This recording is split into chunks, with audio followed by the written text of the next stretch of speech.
Hello and welcome to our LGBT History Month special episode of the Gaily Digest. As usual, I am Nigel. And I'm Joshua. Welcome, Joshua. This episode is going to be an LGBT History Month special where we are going to be talking about all our LGBTQ plus heroes of past, present and upcoming heroes of the future. We're also going to be talking about all the struggles that we've faced throughout history and how we have made progress and how things have improved over the years, and also about how things have changed for the good or for the bad. But in the meantime, we're going to be also including our usual news roundup and Josh's favourite, the Complaints Corner, because he's a moany old bitch. Anyway, Hey. Anyway, moving on swiftly from that, without further ado, let's crack on with the show.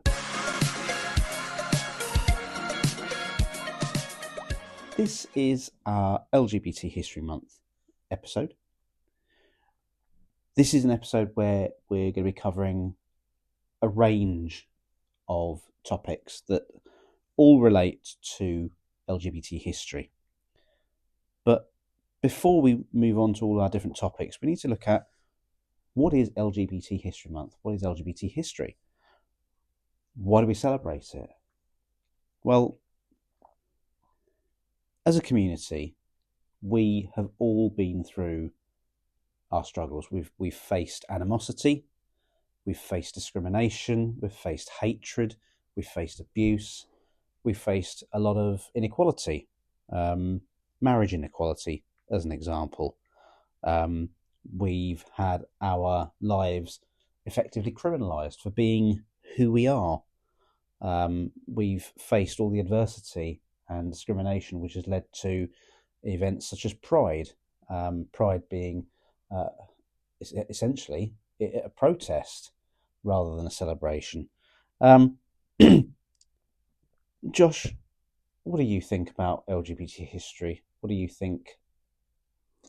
I think it's very important that we talk about the history that came before us, because hopefully what we're going to go over, some people listening might not have heard about some of these things, so it might educate them, because I think education is so important and vital to get the message across, especially about why Pride is still a thing. Because a lot of people will just say, why do you need Pride? You've got the same rights as everybody else now, so why do you still need it? Yeah. But we have a lot of violence against us still around the whole world. It's not just about where you live, the country. Yeah. You don't just say, well, I'm okay where I live, but I'll ignore everything else that's happening. It's for everybody around the world, and to come together and celebrate who we are and call out the discrimination and make the changes we need so everybody can just be who they are safely and not be punished for that. Yeah, I mean, yeah.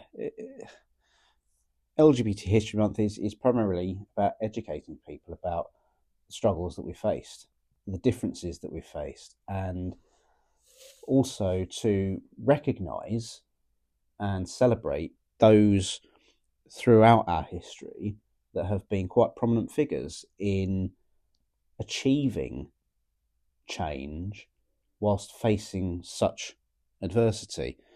So we are going to be talking about some of our LGBTQ plus heroes throughout history, and all the positive change that has come from their involvement, and also talk about where we are today. But whilst it is LGBT history, we also need to talk about the future, about our future, about where we go from here and what work still needs to be done going forward.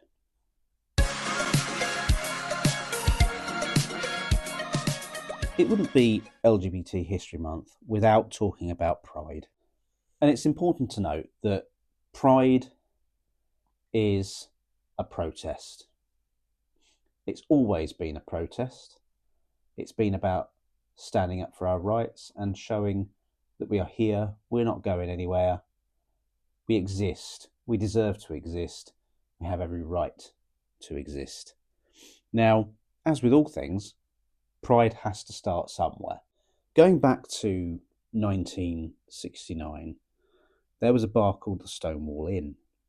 Stonewall Inn, as with other bars for LGBT plus people, were seen as safe havens, and they often operated without liquor licenses due to discriminatory laws and were frequently raided by police. Now, on the 28th of June in 1969, there was a raid at the Stonewall Inn, which led to the Stonewall riots, or something it was also known as the Stonewall Uprising, which was a series of spontaneous demonstrations by members of the LGBT plus community. It was this that essentially led to the first Pride, and it was thanks to prominent figures such as Marsha P. Johnson and Sylvia Rivera, who were both trans women, that were quite prominent in the Stonewall riots and led to the first Pride, which took place the following year in 1970. Yeah, it actually took place on the 1 year anniversary of the riots on the 28th of June 1970. It was known as the Christopher Street Liberation Day March. And this event is what evolved into the global Pride celebrations that we know of today. These riots helped bring LGBT issues into the public consciousness, and it forced the media and the wider society to confront these injustices that the community faces. The riots galvanised activists and sparked the formation of LGBT plus right groups all around the world. You see, that's a lot of stuff that people don't seem to realise and people don't know. So it's always quite important to share that information so that people can know what the background is as to why we have Pride and what Pride has become and what led to it. I mean, there are some misconceptions. Whilst Stonewall is often called the start of the LGBT plus rights movement, activism has existed long before that. There have been a couple of groups, such as the Mattachine Society in the 1950s and the Daughters of Bilitis in 1955. They laid important groundwork to LGBT activism and rights movements. But Stonewall is very significant because it represented the first large-scale militant uprising.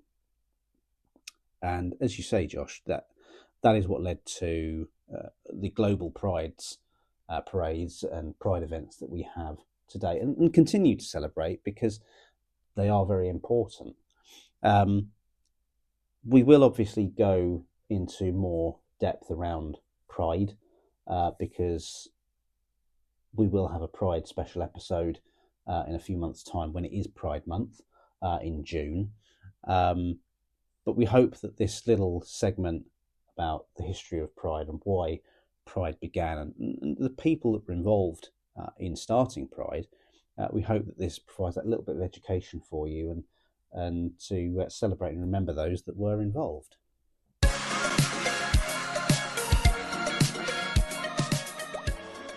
Do you like to smell good? Do you like using products that are cruelty and aluminium free? Do you like using products that use natural ingredients? Or how about you go wild? Wild have a range of products that smell good, are cruelty and aluminium free, and use natural ingredients. They're also vegan.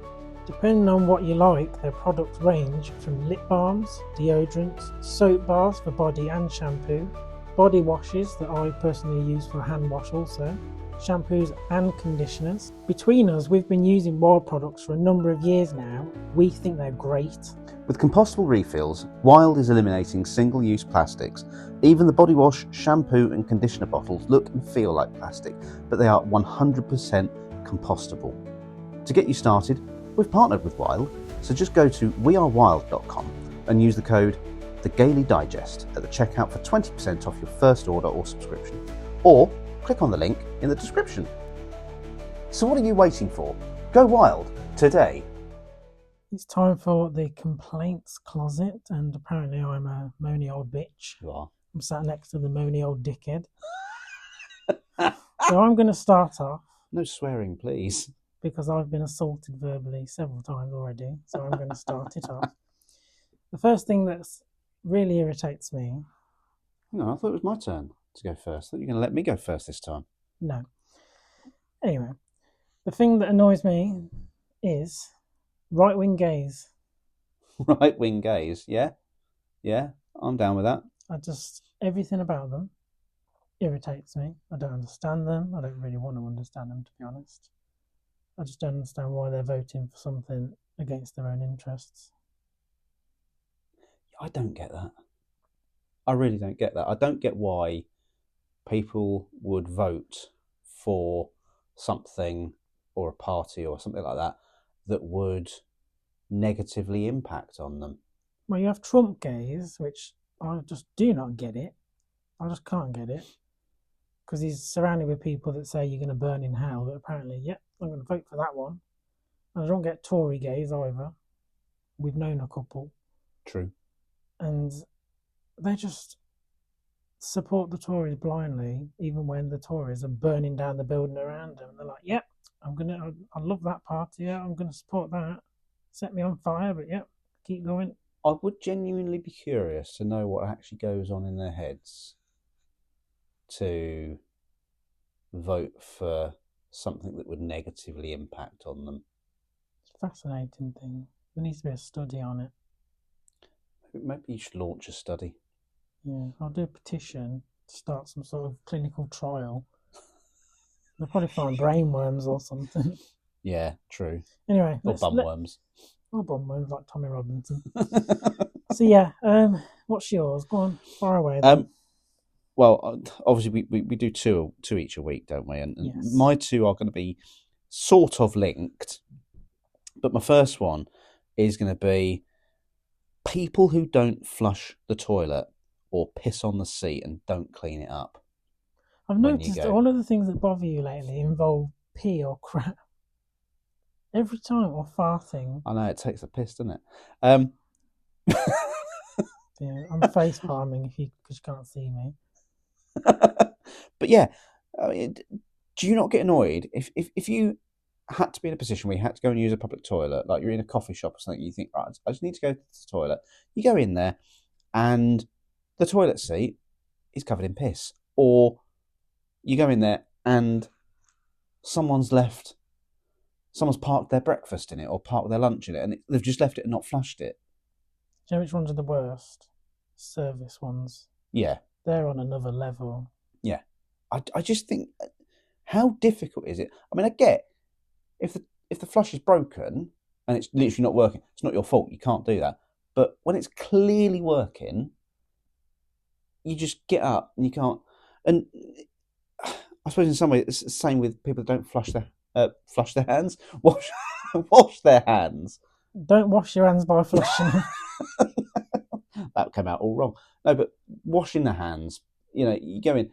People have gone for a piss, and they go straight out and touch the door handle whilst you're stood there washing your hands. And then you're like, think, "How do I get out?" Well, now I've got to touch that pissy handle that person's just left their urine on, and peen DNA. To be fair, nowadays they will just somehow manage to miss the toilet entirely, whether it's a 1 or a 2. It'll be on the floor, on the seat, up the wall. I don't know how it happens.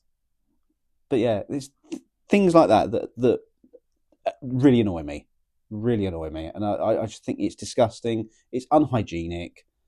And it's just leaving it for someone else to do.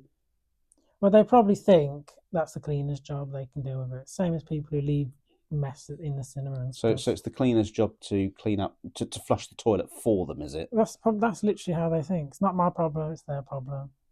Such entitlement. Anyway, what's your second one? My second one is going to be people who take phone calls and then put it on loudspeaker while they're in public.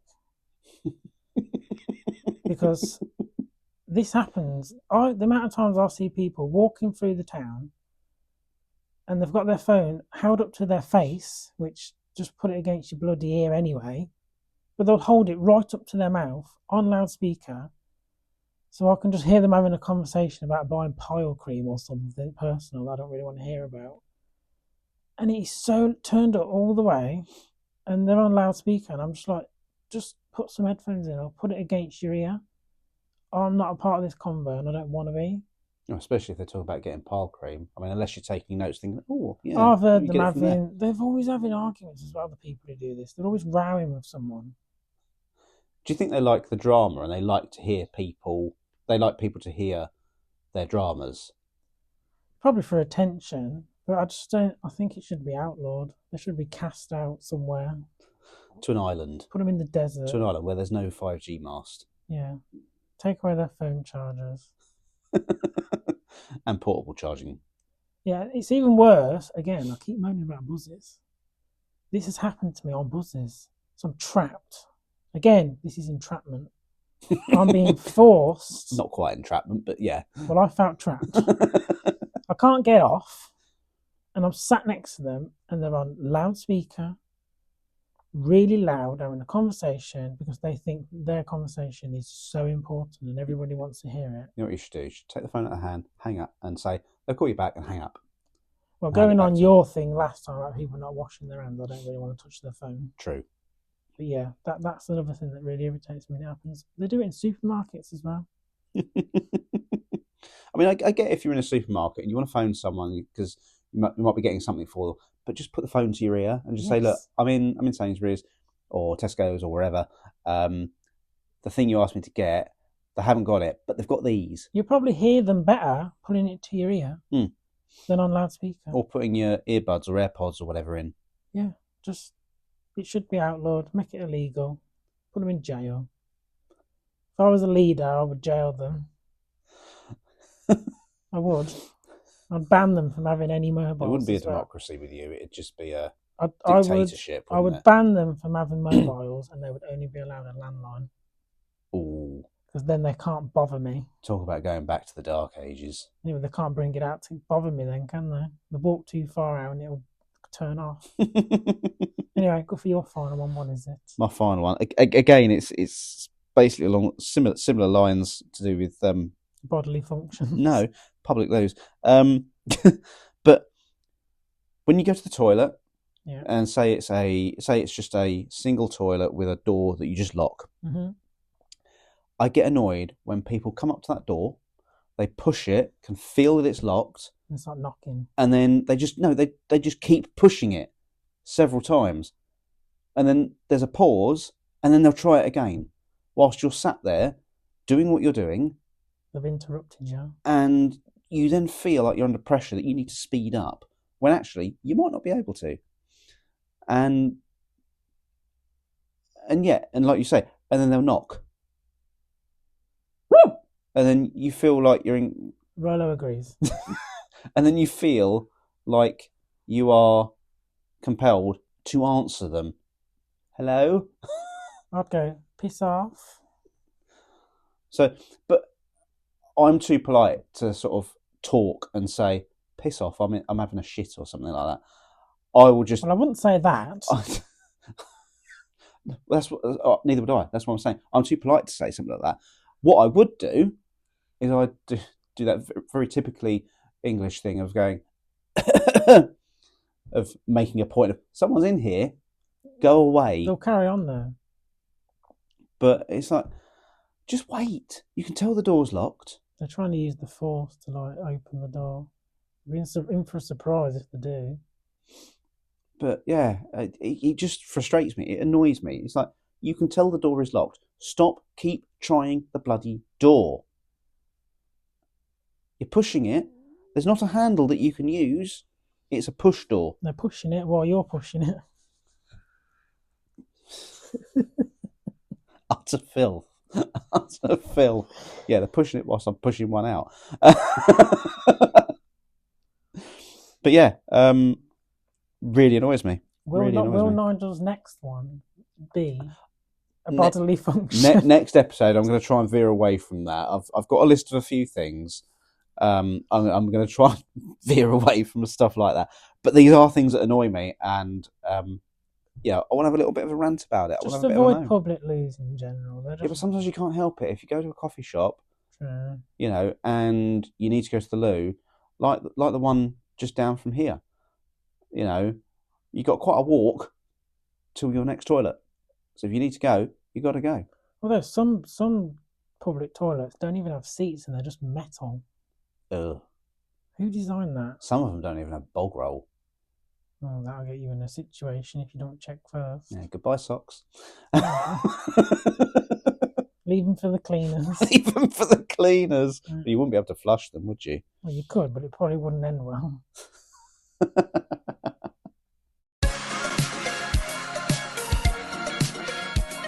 It's LGBT History Month, and it would be very important to cover and talk about some of our LGBT heroes from history. It's people like this that have paved the way for LGBT rights or have been instrumental in history, not necessarily because they are from the LGBT community, but it just shows to highlight that anybody from whatever community can do wonderful things. And I think it's important to highlight that. One that I'll be mentioning is Alan Turing, for example. He was a groundbreaking mathematician. He was fundamental in breaking the Nazi codes during World War II, which ultimately helped lead to victory against the Nazis. Despite what he did for our country during World War II, he was criminalised for his homosexuality. He was punished for his homosexuality, for being a homosexual. And as a result, he was chemically castrated. Now, you might look at that and you think, well, hang on a minute, how's that right? He did wonderful things, but for being who he was punished. And Marsha P. Johnson, a black transgender activist, drag performer, and self-identified street queen.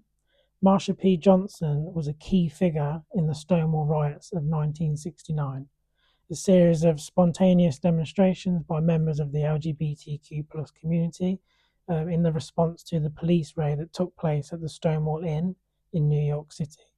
Her activism and presence were vital to the uprising, and she continued to fight for LGBTQ plus rights, particularly for homeless youth and sex workers throughout her life. She co-founded the Street Transvestite Action Revolutionaries, also known as STAR, with Sylvia Rivera. We've got Harvey Milk. Harvey Milk was an American politician. He was the first openly gay man to be elected into public office in California. I mean, for its time, that was quite groundbreaking.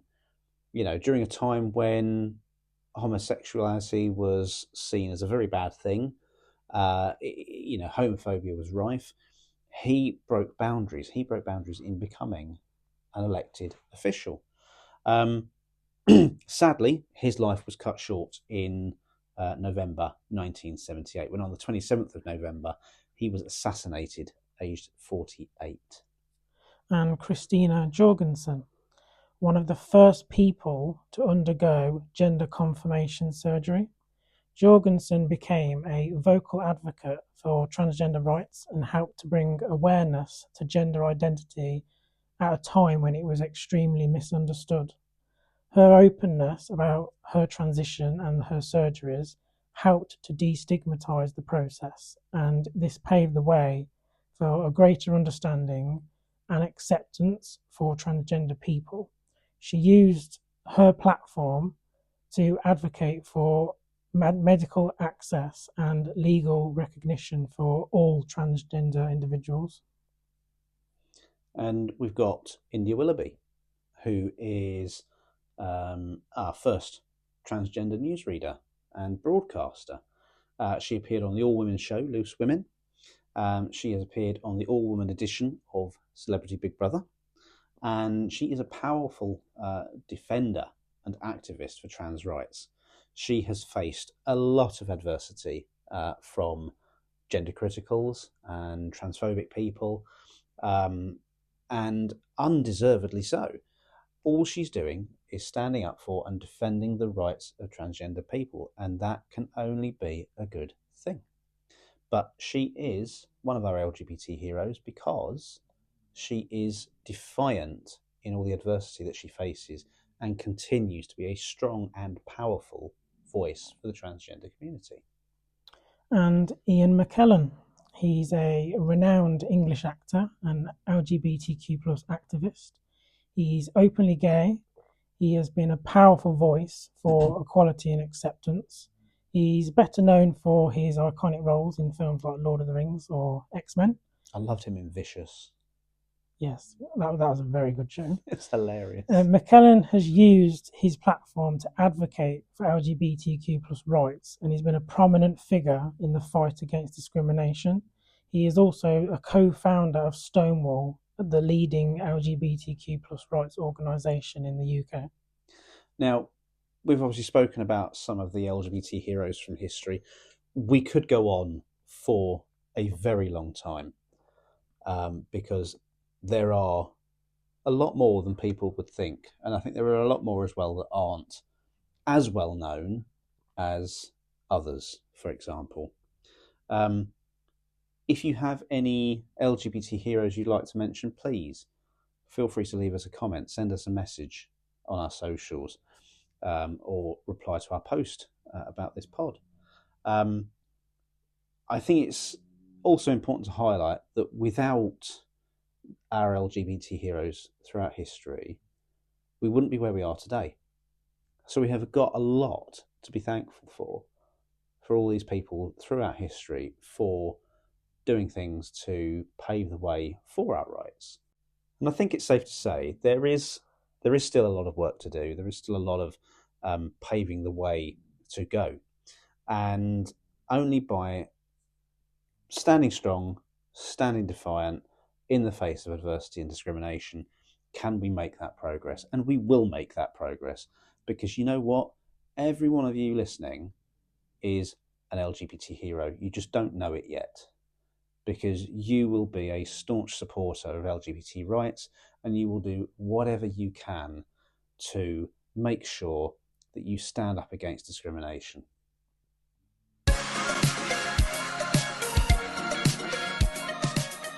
Now for another LGBTQ hero, one that I had the immense pleasure of talking to and interviewing only the other day. He is our special guest star for this episode, and it is none other than Nathaniel Hall. I got to interview him the other day about his HIV activism and about how we can help to reduce stigma, help raise awareness, and hopefully bring a brighter future for those living with HIV. We are joined in this LGBTQ plus History Month edition by actor and activist Nathaniel Hall. Welcome, Nathaniel. Thanks for joining us today. We really appreciate the time that you're giving us today. Not only are you an actor and activist, you are also an award-winning theatre maker, writer and performer, and you are artistic director at DB Theatre. You have starred as Donald Bassett in Russell T Davies' drama series It's a Sin on Channel 4, which I must admit I have rewatched recently, and I'm still a blubbering mess over that every time I watch it, and I've watched it so many times. You've also been in Bug Chasers, The Men Who Want HIV. You've had your first solo show, First Time, and you've had the book that's come out with it as well. And you are co-creative director of Manchester Pride Candlelit Vigil, which I think it's the one at Sackville Gardens, isn't it? That's correct, yeah. And you've kindly made some time for us today because it is LGBTQ plus History Month, and sadly part of our history is the HIV epidemic that we experienced during the 80s and the 90s. You're joining us today to talk to us about HIV awareness, stigma, and how we can progress to raise awareness and reduce stigma and educate people and help support those living with HIV today. I must apologise for Joshua's absence. Unfortunately, he's committed with a number of meetings today as well. He is quite sad that he couldn't make it today, but we're going to go ahead and crack on with this anyway. So you have done a lot of awareness raising around HIV, and a lot of that you kind of put into your show First Time. How do you feel that attitudes and awareness around HIV have changed since you've started sharing your story? Well, firstly, what an introduction. Like, I was like, oh, she's done all right, hasn't she? After that long list, I was like, when's it going to end? You know, when you're having a bad day, you need someone to do that. just read some of your achievements back to you, and you go, oh yeah, I'm doing all right actually. Oh, how have things changed? Well, I was diagnosed with HIV in 2003, so I was only 16. It's 21 years ago now. Coming up to 22. And I then didn't really, I told a few people, but I kept it mostly secret, and secret from my family in particular, up until 2017, when I decided to make a show about it, first time you've mentioned. And then I went from 0 to 100, sort of very few people knew, to I made the show, the press picked up the story, I end up on the BBC Breakfast Couch with Charlie and Naga, and news articles shared all across the world, and a kind of media whirlwind around World AIDS Day 2018. And when I was diagnosed, it was a very different world to what it is now. So although I was diagnosed in the year of effective medication, that only came in 1996. So it was pretty close, and actually when I look back at, what the universe was deciding for my life and stuff, it's not a huge amount of time. But things like PrEP, the drugs that you can take preemptively to stop HIV, which is very effective, and U equals U, undetectable equals untransmissible, that science certainly wasn't around. And for those that don't know, undetectable equals untransmissible means those with HIV on effective medication with an undetectable viral load can't pass it on. So I can't pass it on to my partners. So I made first time around the time that those new bits of science were coming in. PrEP had been around for quite a while. 2014 you could access PrEP in the UK, but it was done privately. You couldn't access it on the NHS, and there was a battle to get PrEP onto the NHS free, which had to go to court twice because the NHS refused to fund it, and it is now funded. And U equals U came in around 2017, and that sort of science, because scientists don't like absolutes, right? They don't like to go 100%. So that just shows you the strength of the scientific consensus across the world to say it is safe to have sex without a condom. If you're HIV positive and undetectable, you won't pass it on. So when I started talking about HIV publicly, there was these huge changes going on, and I think that really spurred my activism, because it felt exciting. Like it felt like people with HIV were no longer living under a rock or feeling like they needed to. And whilst there is still a huge amount of stigma around the disease, it started to feel like people were being more open. And I think first time that show rode that wave, and that confidence, that self-confidence in the community. And since then, first time has inspired many people to come out publicly with HIV, some of whom I know, some of whom have just messaged me, some of whom have gone on to be their own incredible activists and make documentaries for Sky Arts and and all sorts of other things. So but it was part of a general movement, I think, in that attitude shift to particularly from my perspective, someone living with HIV, to completely rid ourselves of the shame and the stigma, and and live boldly and openly and with pride, in a sense. So that's the biggest shift that I've seen, and I've been very fortunate to live through that. If we go back to the early part of the epidemic, I certainly wouldn't be talking about living with HIV in the way that I am now. No, absolutely. You mentioned U equals U, undetectable, and means untransmittable, and it is surprising how I've had conversations with people that still don't know that. They don't realise that someone being HIV positive and undetectable means that they can't pass on the virus, that their viral load is so low that it's not possible to pass that on. So I think that highlights that there is still work to do, and there is still education that needs to go around. What do you think would be the most important steps that society still needs to take to help reducing stigma around HIV? Well, it's we're recording this in National HIV Testing Week, actually, which is great. So National HIV Testing Week is a fantastic opportunity to normalise HIV testing. And this week, our Prime Minister, Keir Starmer, has had a HIV test publicly. He's the first, as far as we're aware, the first Western European leader to make such a statement and do a test. And I've seen lots of kind of debate and discussion around this, and sort of, is Keir Starmer really, is he an impacted demographic? But perhaps not as a heterosexual white man in a monogamous relationship. But that doesn't detract from the fact that it normalizes HIV testing.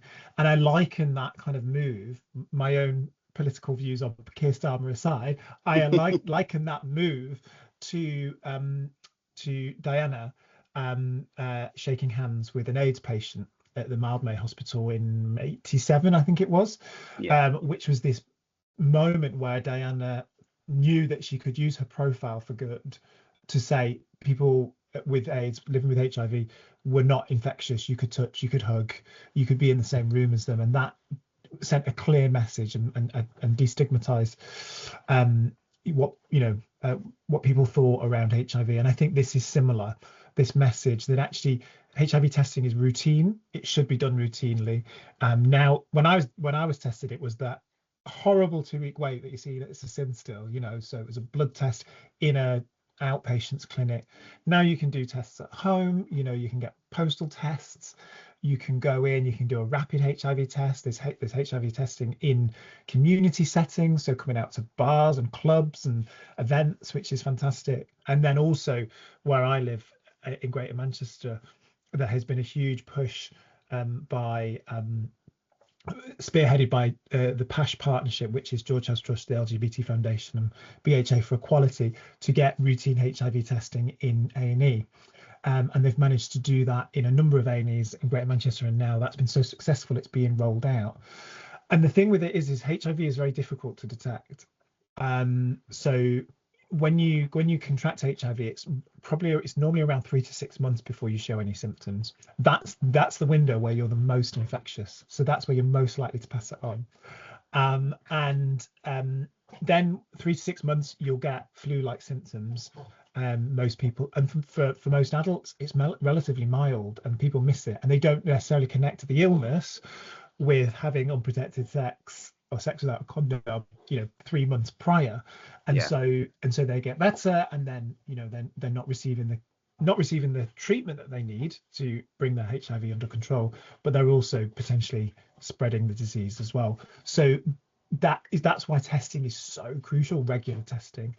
And when I was tested, HIV was an I can get this right, it was an opt-in test. So they basically we're going to give you a sexual health screen, and do you want a HIV test? And it kind of earmarks it as this big scary test, right, that's separate from the others. It's the one that kills you, right? It's HIV, it's the one from the 80s. I said no, because you would, right? Because you're scared, you're 16. And now HIV is an opt-out test, so it's basically, we're going to give you a routine blood test. It will include HIV. You can choose any to opt out of, obviously, as a patient. And now in A&E, that's the same principle. So there's signs up in these A&Es, accident emergency rooms, that say, if you're offered a blood test, you will be screened for HIV. Please let the nurse or doctor know that you don't, if you wish not to, but then reasons why you should. And that has been really effective in capturing people who might not think that they're at risk of HIV. In fact, I think one person that was captured was a woman in her 70s, who no one would profile and go, oh, you're at risk of HIV, because there are certain groups that are disproportionately affected, but that gets in the way of those preconceptions, can get in the way. So, she could have gone on to, potentially have developed advanced HIV and had a premature death had she not been caught by that system. So routine testing is so important, and what's happened this week with our Prime Minister doing that and sending a really clear message that it's nothing to be feared and people should see it as a routine thing. Yeah, and I agree with you there. It is nothing to be feared, because I mean, in your book First Time and your show First Time, you obviously mentioned how HIV has advanced in such a way that it's not a death sentence. It's not it's not something that's gonna kill you, because there are treatments in place, and it's a manageable condition like diabetes, for example. So it is important that we make sure that that awareness goes around and people understand that. Obviously, we have younger generations that obviously have age-appropriate education around sex education and things like that. How do you think we could better educate younger generations around HIV and sexual health? Well, for me, my big thing at the minute is peer-to-peer education, because I don't think my personal view on the sex education that is received in schools is that it's still inadequate, wholly inadequate, particularly for LGBTQ plus people. I'm currently penning a new show, which has quite a risque title, but we'll see how we get there with the promo of it. It's called A-Hole, but it's it's about my relationship with that most intimate body part, and realizing that no one taught me anything about it. Nothing. I only learned how to douche safely last year, from someone on Instagram. So it's like I grew up in the 80s and 90s and noughties. I was at school in the 90s and noughties, and sex education for LGBT people was non-existent, right? Section 28 was in place. So and I think sex education for straight people was pretty poor as well, So I joke in this show, a friend of mine, a straight female friend, she thought at the age of 20 that men had to squeeze their willies to have a wee. And I was like, if that's the education they're getting, like we had no chance, right?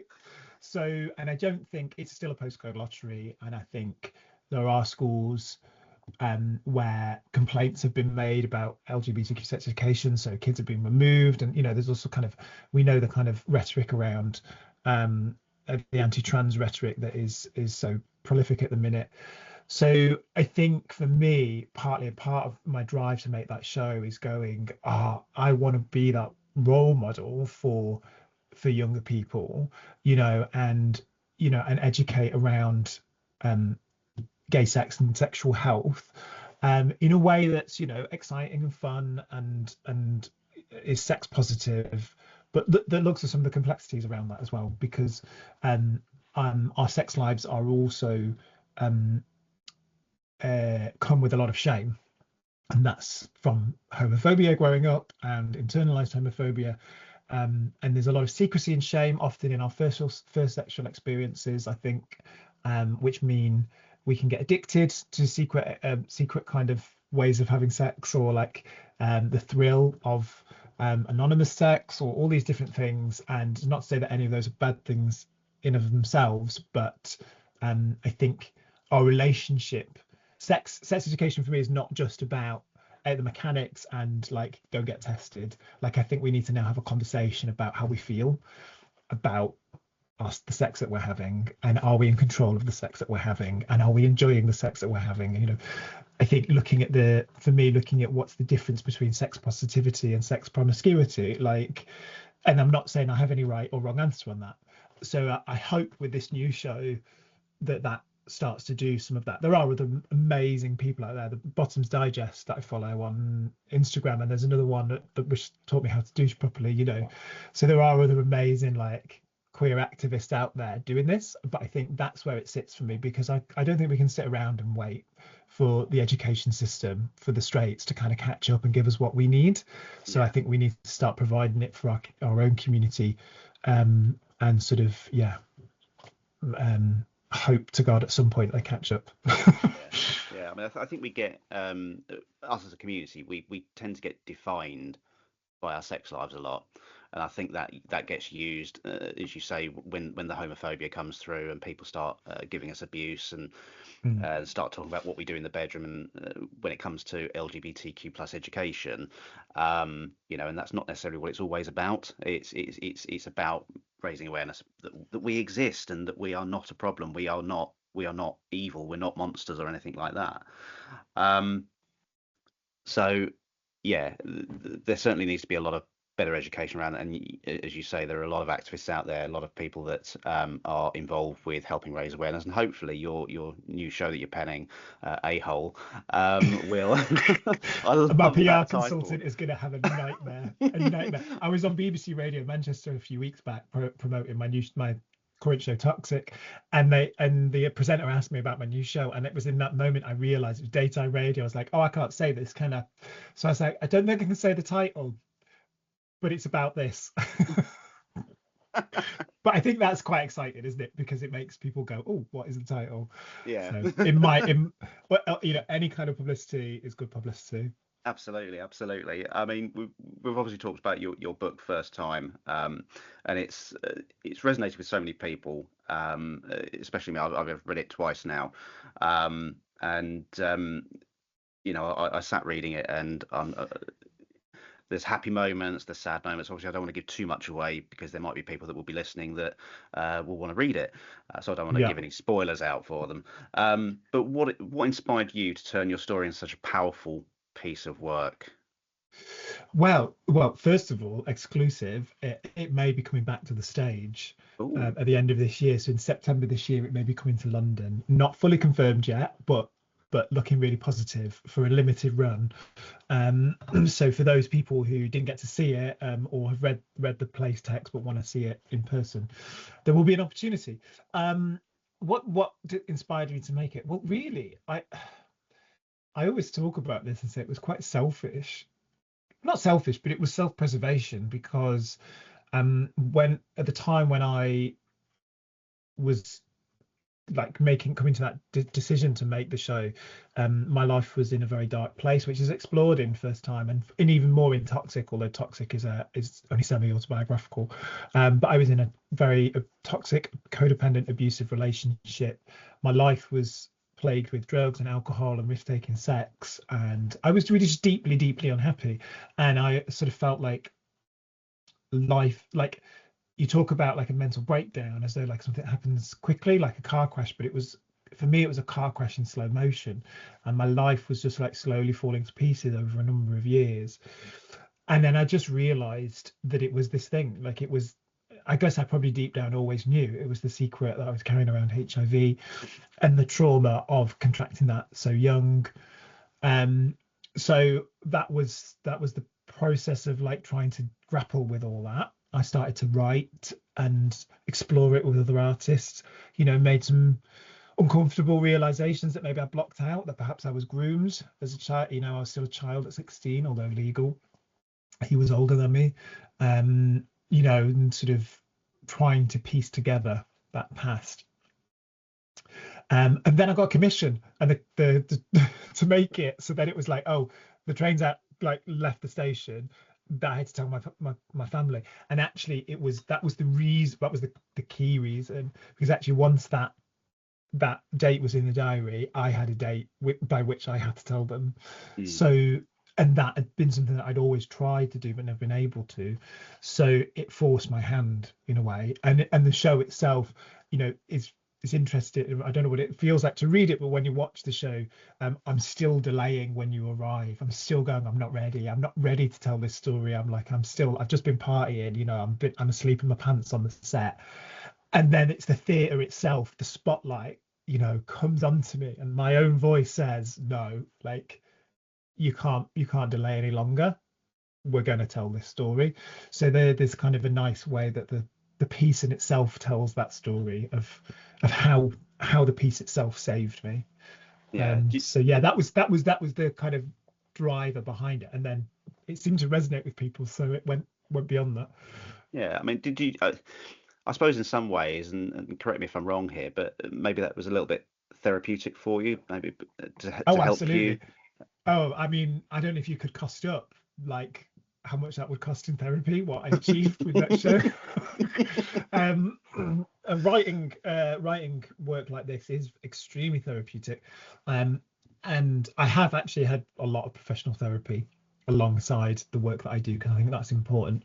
But I'm very blessed, because actually we don't often give ourselves the chance to look back with such detail. And that was like trying to jog my memory, but like doing things like scouring through old Facebook profile, and like looking at old photographs and pulling out memory boxes and writing out timelines, and really just looking at my life in like minute detail and unpicking it all and trying to make sense of it. But if anyone has had any trauma-based therapy or counselling, the trauma lives in the body. So it is a physical thing. That's why PTSD and the symptoms of it are physical. I had complex post-traumatic stress disorder, and the echoes of what happened to you live in your limbic system. And so things like suddenly feeling anxious, or for me, seeing having night terrors and seeing grisly figures of dark figures coming to get me in the bedroom, like to at night time, and loads of other symptoms. That's all because this trauma hadn't been processed. And the writing process is very similar to what you would do with a therapist, is you relive that in a safe manner, and you take it from being inside the body that you don't understand, and you turn it into a story. And the story lives as a memory, and you can access that memory and you can talk about it, but it's something that feels that it's in the past and is safe, and you're not bringing the past into your present constantly. So so I think the process of writing a show like this, yeah, sort of, my partner is just a psychotherapist, and I know lots of therapists, and it mimics a lot of the techniques that they use actually to help clients process complex trauma. Yeah. So do you think sort of you use storytelling as a form of your advocacy and awareness? How powerful do you think that can be for people? Well, no one likes to be spoon-fed, right? Do they? No one likes to be like, here's some facts, wear a condom, go get tested, or take your PrEP. Like, everyone like rolls their eyes at that, and and I get that. So I think storytelling has a unique place to get some of those messages across, or get people thinking about those things and critically engaging it within their own lives. And I think making a show like Toxic or First Time, it has some of the darker aspects of queer life in it, and I think if someone who hadn't lived those experiences made it, people could maybe see it as a bit judgy. And actually, I'm not passing judgment here, because I'm just telling you what I've been up to and my thoughts and feelings on that, and then you can go away and see if that has any resonance with yourself and pass your own kind of thoughts and feelings on it. But if we go to It's a Sin, when It's a Sin came out, we finished filming just before the coronavirus pandemic, so there wasn't any fancy like get together to watch it before it went out. We just got sent a link, so I watched it in my bedroom about 2 days before it was broadcast, and I watched it and thought, oh my god, it's going to take us back so far, because it's like all about drinking battery acid and scrubbing yourselves in the shower and like throwing away cups, and I was like, this is not gonna go well. And then quite the opposite happened. Terence Higgins Trust were monitoring Google searches and so other search engine searches, and things like questions like, can women get HIV, like skyrocketed. And so what it showed was people were watching that and going, oh, maybe I need to find out the information myself. So it was prompting a discussion, it was prompting a kind of fact searching mission for people. And the home testing kits that Terence Higgins Trust posts out, or then they manage that service, they ran out and they had to go back to Parliament. So It's a Sin was discussed in Parliament whilst it was being broadcast, because they said, we need more money because we've run out of testing kits. So it shows you the power of good drama that doesn't necessarily preach or show, kind of tell you what to do. In fact, the characters in that show are quite complex, right? But I think that can then prompt people to consider what they might want to do in their lives from that. Yeah. So it's really, really important, and that's why I continue to sort of, I guess, make work in this vein, because I've witnessed firsthand the impact that it can have. I think, yeah, I mean, as you say, you've witnessed firsthand, and I think sharing your own lived experiences of what you've gone through, the stigma, the shame that you felt, and things like that, and it really helps sort of resonate with other people, because you can safely say, I've experienced that, I know what I'm talking about.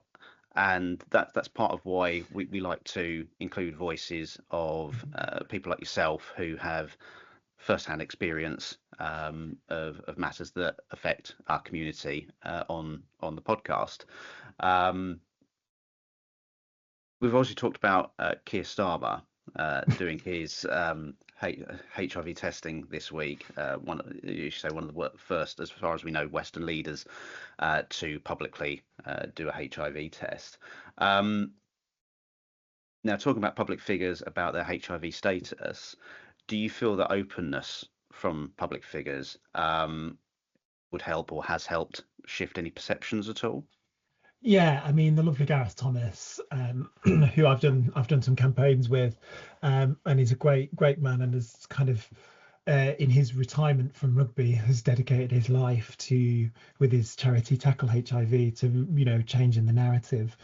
And I think for me, the one thing that I'm really hoping for, or wish that we had, was a high profile woman living with HIV. There are some amazing women activists and female identified activists that I know and do amazing work. I'm thinking of Ellie, who's a good friend of mine, she's in the Metro every year, like telling her story, because she was a young heterosexual woman who got HIV quite young. And there are some amazing Black British and Black African women who are front and center and loud and proud, but I don't see them beyond the HIV community or like on the fringes of that. I'd love to have like a really high profile like woman who was confident enough to live with HIV openly. I think that would really change the narrative. Because whilst gay and bisexual men, or men who have sex with men, are disproportionately affected in the UK, 50%, around 50% of people living with HIV in the UK are women, and not all of the men living with HIV identify as gay, bisexual, men who have sex with men. Globally, HIV is majority a women's and girls issue, and it's linked to poverty and education. So, our community's been fantastic at being proactive, fighting for things like PrEP and better healthcare and access to drugs and all that sort of stuff. That history is incredible. Read or watch How to Survive a Plague, which is a fantastic book by David Frantz, to sort of follow that history.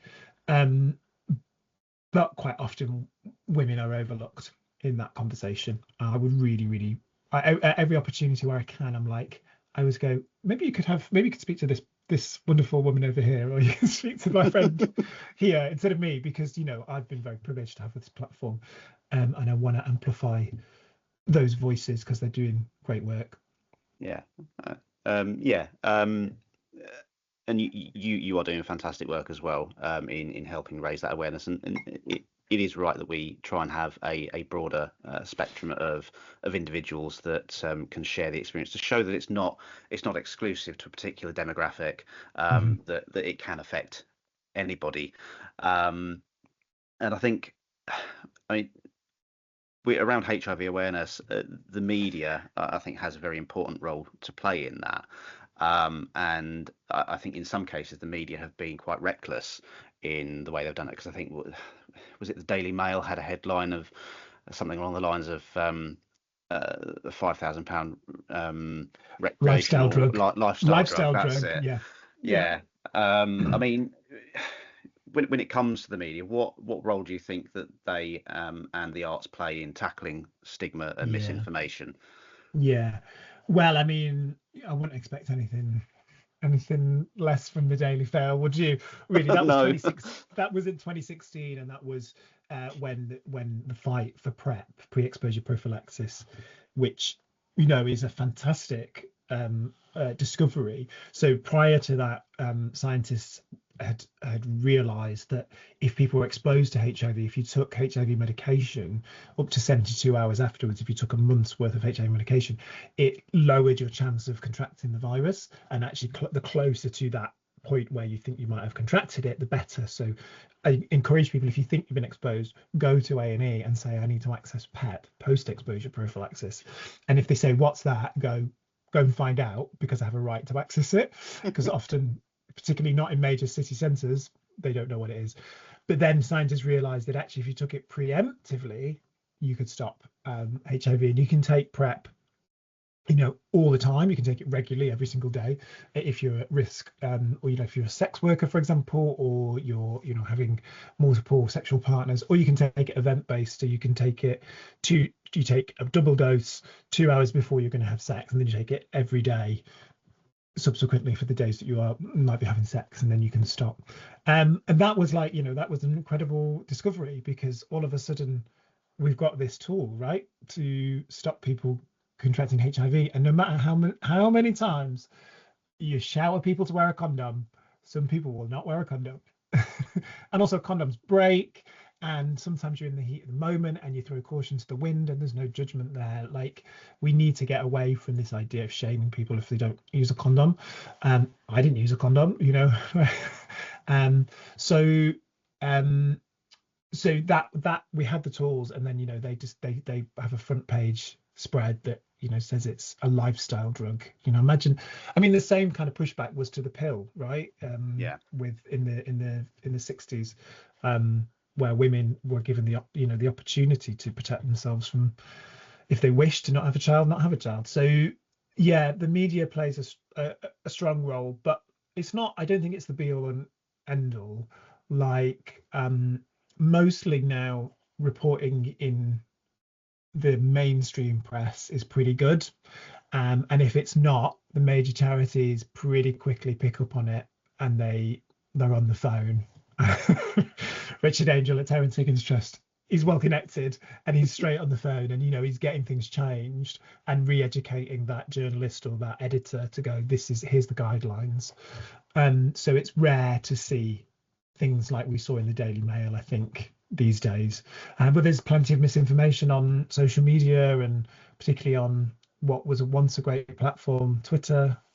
You know, it's the only thing we're allowed to dead name. We can dead name it. Twitter. It'll always be Twitter to me. It'll always be Twitter to me too. Yeah. I mean, I don't think I'm going to be on there much longer. I'm only on there just to watch how much of a bin fire it is, to kind of like just witness it, really.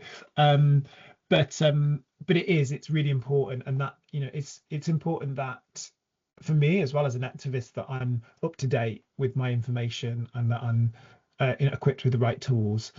And I think art has a place to be, doesn't have to be as factual based. Art has a place to explore the emotional impact, the psychological impact, the cultural impact, you know, and can go deeper than sort of facts and figures, which is important as well. Yeah, I mean, obviously we've talked about the Daily Fail. There's also the Sun that have also published some horrific stuff in the past as well, and probably still continue to do so, because that's what their mentality is. And I think there's a lot of ignorance around HIV still. There is still that stigma, and like you say, it's important to make sure that people aren't shamed for not wearing a condom. That, you know, and we shouldn't be shaming people in that respect either. But looking forward, what would you like to see in the next decade regarding advancements in HIV education, treatment, and awareness and acceptance? Oh, wow, that's looking forward. Well, the target is 2030, right? So yes, the target is 0 transmissions by 2030. So we've, you know, 5 and a bit years to get there. The target set by UNAIDS, which is the council, the sort of global body that monitors the pandemic, because it is still, it's not an epidemic, but it's still a pandemic. It's still raging across the world. Is to, the original targets were called 90-90-90. So that was 90% of people diagnosed, 90% of those people on treatment, and 90% of those people undetectable. The UK reached 98, and 2 or 3 years ago. So actually our response to that kind of call for action has been very good in this country. Still around, I think it's around 5,000 to 6,000 people undiagnosed with HIV. But once you get to a certain threshold, this is where I start to feel like what was his Professor Vance doing the daily briefings. Once you get to a certain critical mass with that 98, actually the rate of transmission will plummet. And so that's the aim, is to do that. And we're doing well, although the data come out for 2023 has shown that there has been a slight increase across all demographics in cases, whereas in the previous years, men who have sex with men, we've been seeing quite a sharp decrease. So hopefully that's only just a blip. It could be a sort of delayed thing coming from COVID where access to healthcare was quite chaotic. Lots of people disengaged with their HIV healthcare in that period. Lots of people probably were not getting tested in the same way. So it feels like we've got a bit of catching up to do to make sure that that blip doesn't carry on going up.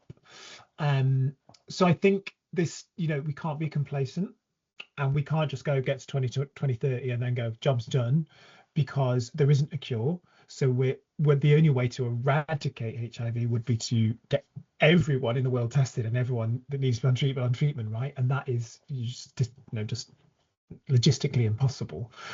So I'd like to see lots of people still supporting the effort and pushing for testing, encouraging people to take PrEP, and spreading the U=U message. But also, I think we then have to start looking at what is our role looking outwards. What's our role globally?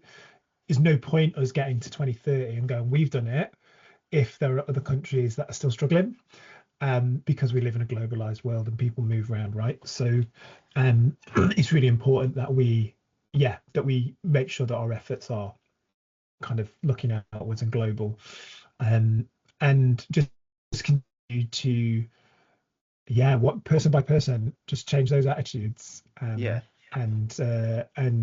that can be done really. I think the most powerful way to do that is one-on-one. I remember when I first made my show, and I'd been on all these TV channels and radio stations and done this show, and it was amazing. And then the week after, I went to get my hair cut, and the barber asked me what I did, and I froze, because I was like, oh, should I say it?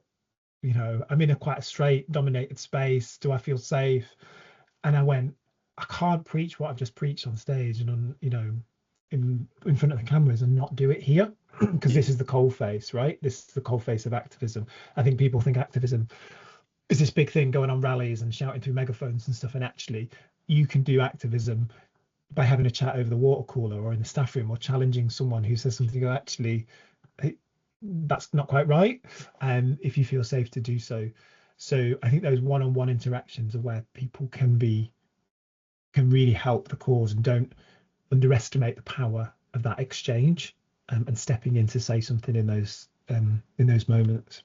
Yeah, I mean, you talked about the target of 2030, zero transmissions by then, and you are right. We shouldn't get to that target and then stop and say, yes, we've done it, because the awareness continues. You need to continue raising that awareness. We need to continue testing. We need to normalize it and reduce the shame that comes with it. So that's obviously what we want to see, and we want to continue that. And the work that you do, as well as as many other activists out there that are doing similar work to yourself, we continue that. We continue challenging those behaviours from people that share ignorance, or put my teeth back in, uneducated on the matter. And obviously you've got some upcoming projects that are going to be working on that as well. Obviously we've talked about Toxic, which is going to be starting in March, I think March 13th in Colchester. Is that the Mercury Theatre? Am I right? It's at the Mercury Theatre, 13th and 14th. If you've got the 13th right, it's also on the 14th, because I know we're doing two there. Yes, and then on a tour across the UK, across England, sorry. We've got a 20-date tour, and people can find out where we're going either on my social media, which is at Nathaniel J Hall, or they can go to our website, which is www.dibby.theatre.org, to see where we're visiting. And we'd love to see people there. Please support independent theatre makers, because oh my gosh, it's scary looking at when you're like spending so much money and then going, we need to make this back. So please come and support. And I think Toxic is a slightly more intense show than First Time, if that could be said, but it's still very funny. And I think particularly if you're from the LGBTQ plus community or an ally, you'll really take something from it, in terms of like how it grapples with the impact of shame and stigma on our relationships, and how we treat one another. And you've obviously talked about another one that you're writing, that you're penning at the moment, A Hole. I absolutely love that title. I think that's brilliant. But have you got any other upcoming projects or campaigns that you're excited that are going to continue your advocacy work? Well, like I mentioned before, First Tide might be coming back, which will be lovely. I will be directing the candlelit vigil at Pride again this year. That takes up a good at Manchester Pride, I should say. That takes up a good chunk of my summertime. Yeah, I don't know. Other than that, we'll see what comes my way. I uh, I feel like I've taken more of a backseat in terms of my HIV activism in the recent years, and then I look back and go, oh no, actually I probably haven't. There's still quite a lot of stuff that comes up, and there's events and that spring up and opportunities. So I will continue, doing those things, but probably I said with A-Hole, I was making a trilogy of shows. So once that sort of comes to an end, this period of my life, kind of using my own story and talking very openly, may taper off a little bit, and we'll pass the baton to someone else, because also I'm getting on. Like I'm 40 in a couple of years. Who wants to listen to me hark on about these things? Pass it to someone younger and with new ideas. So we'll see where the future takes us on that. I'm really excited about developing our theatre company, supporting more queer artists in Greater Manchester to create new work. We have a talent development programme called First Dibs, which is supporting LGBTQ creative freelancers through mentorship and workshops and networking, which is all free of charge.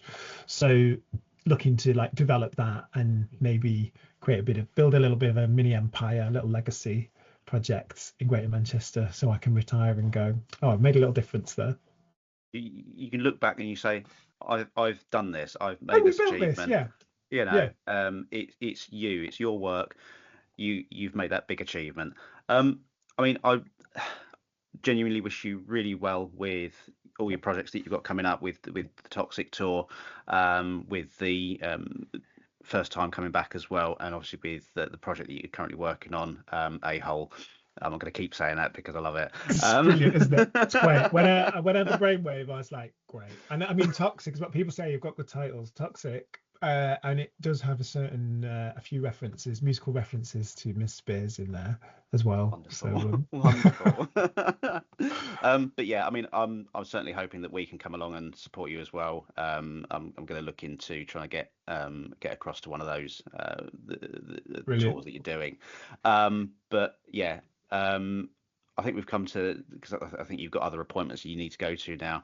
I have. Do you know what? I have a sexual health clinic appointment. There you go, and I am on my way to that right now. Brilliant. But thank you so much for making the time for us today. I really appreciate it, and I hope that sharing what you've shared with us today will help to continue educating people, and helped for anyone living with HIV that may not be open about it to actually stop and think, actually, yes, there is no shame here. It's giving the confidence that they need to be open about themselves. I always say to people, join us on this side. Like, I trust me, life will be immeasurably better when you find the strength and get the support around you to live openly and confidently with HIV. It will transform your life. So I implore anyone living with HIV to find that support network and find that courage to make that step, because it will transform your life. Thank you. And again, thank you so much for your time today. Really appreciate it, and I wish you all the best for your upcoming projects. Thank you.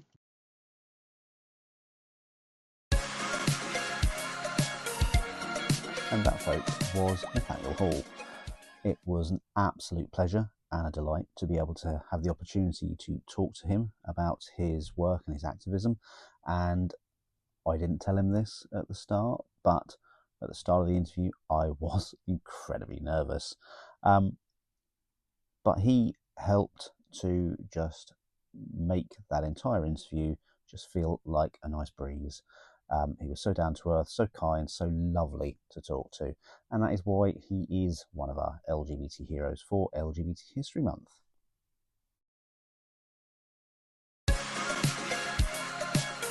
Throughout history, we have been fighting for our rights. one of those main rights was to stop or end or put an end to the criminalisation of homosexuality. Now, the criminalisation of homosexuality has deep historical roots, often tied to religious and colonial influences. In many cultures, same-sex relationships were once accepted or even celebrated. But with the spread of Christianity and Islamic law, many societies began to impose harsh penalties. In England, the Buggery Act of 1533 made sodomy punishable by death, setting a precedent for laws that spread across the British Empire. Many other European nations had similar prohibitions, with punishments ranging from imprisonment to execution. The 19th and 20th centuries saw some of the harshest legal consequences, especially during colonial rule. However, the mid-20th century marked a shift, with growing activism and legal challenges. The UK decriminalised homosexuality in England and Wales in 1967, with Scotland and Northern Ireland following later, and other Western countries followed suit in the decades that followed. In the US, sodomy laws were gradually repealed at the state level, culminating in the landmark Lawrence v. Texas ruling in 2003, which struck down all remaining sodomy laws. Many other countries, particularly in Europe and Latin America, moved towards decriminalisation throughout the late 20th and early 21st centuries. Today, while over 60 countries still criminalise homosexuality, many using colonial-era laws, there has been a significant progress with increasing legal protections, marriage equality and societal acceptance in much of the world. Now, we've obviously got the Equality Act, which makes homosexuality or sexual orientation one of the protected characteristics, along with gender identity. Marriage equality has significantly improved with the introduction of civil partnerships. That was, I think, probably one of the biggest first stepping stones to marriage equality for same-sex partners. And then obviously that moved on to marriage. Marriage between same-sex couples became legal in the UK. Now, you and Ashley are married? Well, originally it was a civil partnership. Yes. Because I think civil partnerships were in 2005. Yes. And then that wasn't till 2010, so that was still civil partnerships. And then I believe around 2014, I think, that's when they brought in marriage for us all, which I did have it converted. I think I was one of the first people to do it in my county. Yeah. Because we were like there on the day it was allowed. But yeah, it's not been that long ago since we had marriage equality in the UK. It's only been 14 years. Thing is, yes, you're right, and it's not that long ago. But when you stop and think about it, it should have been longer ago. The fact that two people in love causes such controversy is just wrong on every level. And I think it's fantastic that our rights are progressing. They are getting better. Yes, we still face a lot of adversity, but I think we need to look at the positives. Gay weddings are fabulous. They are fabulous. It wasn't last year, it was the year before, wasn't it? 2023, I think. August 23. I'm confused because it's now 2025 and I still feel like it's 2024, so I'm not very good with years at the moment. August 20, I think pretty certain it was August 20. We went all together to a wedding between two very lovely people, Joel and Jamie. And it was an immense privilege to be invited, bearing in mind we'd only met through an event that I introduced. Your stressful Mario Kart races. Very stressful. But two wonderful people that we met through an event that was created that was intended to help with people during lockdown. And we had the immense privilege of being invited to their wedding. And the entire day was just beautiful. The wedding ceremony, the party afterwards, meeting the night before and going for dinner. Yeah, that was nice. It was just lovely. For us to be included in that. Yeah. Was very special. Yeah, and that's why I say it was an honour and a privilege, I think, to say that we were invited and to be part of their special day. And the point I'm trying to make here is that it doesn't matter who's getting married, whether it be a same-sex couple or an opposite-sex couple. It's a wedding. It's a celebration of two people in love. Well, if you sit there and watch them do their vows, you see the same. Exactly. It's all it is two of the same gender. That's it. Yeah. You see the same love. You see the same tears. You see the same smiles. Yeah. And I must admit, it's exactly the same. I don't know how you felt, but I felt emotional sat there. Well, that was actually my first same-sex wedding I've ever been to, other than my own. Where were you at yours? At the front. Who were you with? The prime space. But yeah, it was my first time ever going to one of them, and because I'd only ever been to straight weddings. Yeah. But even though there is differences because it's two of the same sex, there's differences. Like there's, I don't know. It just feels like it feels more special to me. It just felt more special to me because it was something I hadn't experienced before, and again, though, it did feel the same. You could see the same love, the same tears, and the same laughter, and the families there and things. It was just special. Do you think it feels more special because, how do I put this? It feels more special because it's a symbol of something that we as an entire community have fought for and therefore achieved. Yeah, I think so, because obviously you did as well, but we grew up during Section 28, so there was no mention of that, and if you heard anything about gay people, it was like, you're going to hell, you're evil, you're not equal. Yeah. And then I didn't come out till I was nearly 20, so... It was about the same for me, to be fair. Yeah, so that was... I never thought I would experience it or see it happen because it just didn't come into my mind. I didn't feel like we were ever going to get there because that's how it was painted in school and stuff. So it was never really talked about, was it, in school? It was literally in school, any kind of relationship education you got, any relationship education you got was about a man and a woman. Yeah. And that was it. And sex education was about a man and a woman. That was it. You got nothing to educate you about same-sex relationships.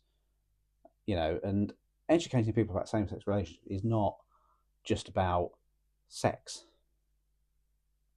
It's about consent. There's so many factors to it. But yeah, going back to obviously the marriage equality side of it, being at their wedding was just amazing. I mean, sitting at the table and then seeing them on the head table and giving their speeches. I did love their little first dance thing. That was very unique. That was very unique. Wasn't expecting it. I wasn't. I've never seen that. And I won't forget.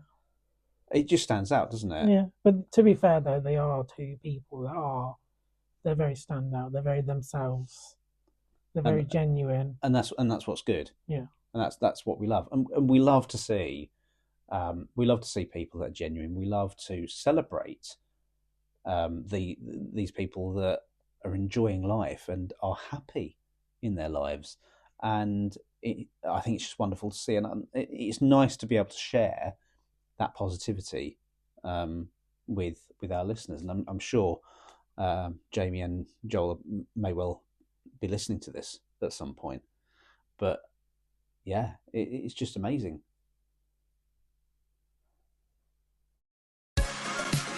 That is all we've got time for on this special edition of the pod. We hope that you've enjoyed it. We hope that you've enjoyed the content, and we will be back again next month. Thank you for joining. Thank you for listening. Until next time, stay safe and be happy.